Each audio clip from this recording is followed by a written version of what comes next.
couple inches under that shoulder. So bring it down by your side there. Part of this is that you're twisted. So kind of almost like a yoga, like a shavasana. Just trying to get her open here a little bit through the chest. Long neck in the back because she's gotten really rounded here, right? And really pokey at the neck.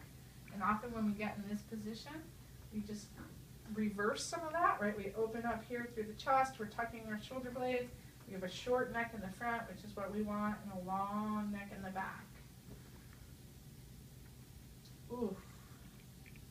Can you tuck that chin? Yeah. Big stretch back there.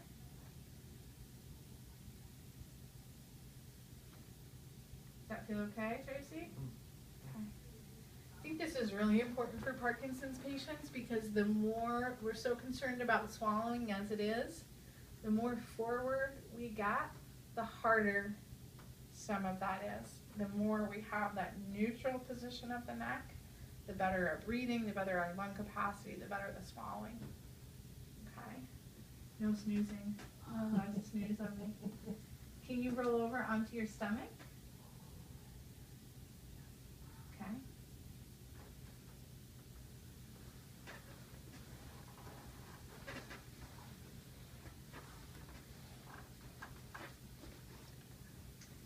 And if she ever gets stuck, do you kind of break down the task for her?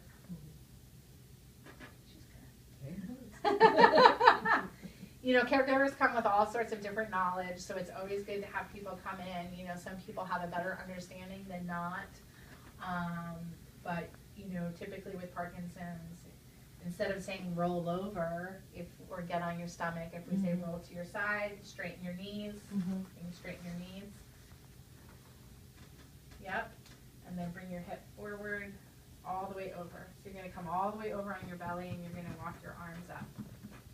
Can you bring your arms in front of you? Yep, there you go. And bring the other one up.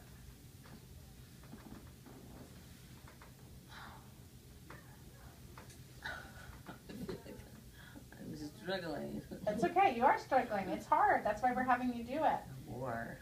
Can you bring that right arm up like this? This is a big stretch for her skeletal system to do this from the position she's normally in, which is more of that forward flex.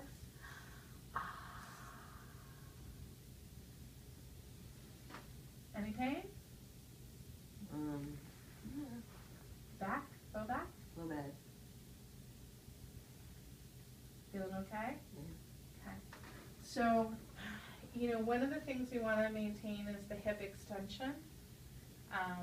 You know, she's lost a lot of that with the walking, right? She doesn't bring her legs behind her anymore. Those hip flexors get really tight, which is what's pulling the pressure on the back right here. It's a pretty safe position for the low back because it's not loaded. So there will be some discomfort here, but the benefit that it's doing for the whole, she's not going to be here for long, right? You know, if she was here for 10, 15 minutes, it would be really hard for her to get up. But just a few minutes in the morning, are you there when are you the one getting her out of bed in the morning? Sometimes. Sometimes She's already up. Yeah, so on the mornings that you're there, whoever's, you know, having her roll over and maybe just spend a minute on the bed, on the belly while you're talking about getting ready or picking out clothes or whatever the case may be, you know, what you're going to do. Oh, we're going Kaiser. And then just coming ever so slightly, keeping one hand down. And you can see how tight this quad is because as soon as that knee bends, that hip rises, right? So the goal, we are not trying to get the heel to the bottom. The goal is just to keep the hip down. And Tracy, you tell me when you feel a gentle stretch there in the front of the thigh. You feel it? And you can feel the resistance, right? It's, you know,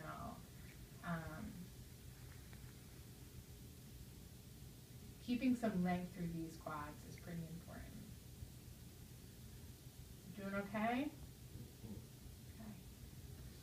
And then just nice and slow as you go down. And then just on the other side. Woo! You okay there? So she's much tighter, but that's kind of the way she goes.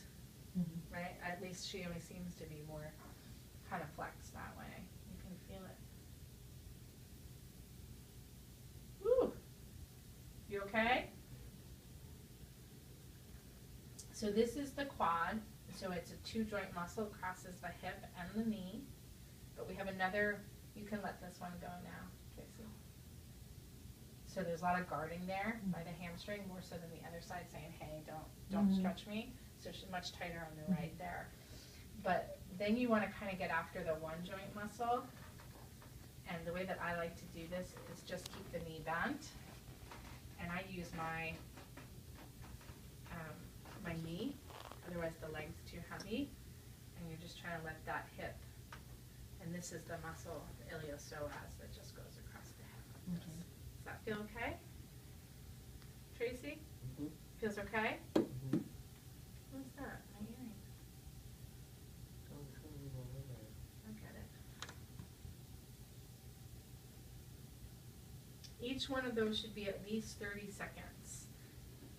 You know, too short, it's counterproductive. The muscle will actually tighten up. Where do you lay in the house and do this? On the bed, it's fine. On the bed? Yeah, yeah. You could get down on the floor, but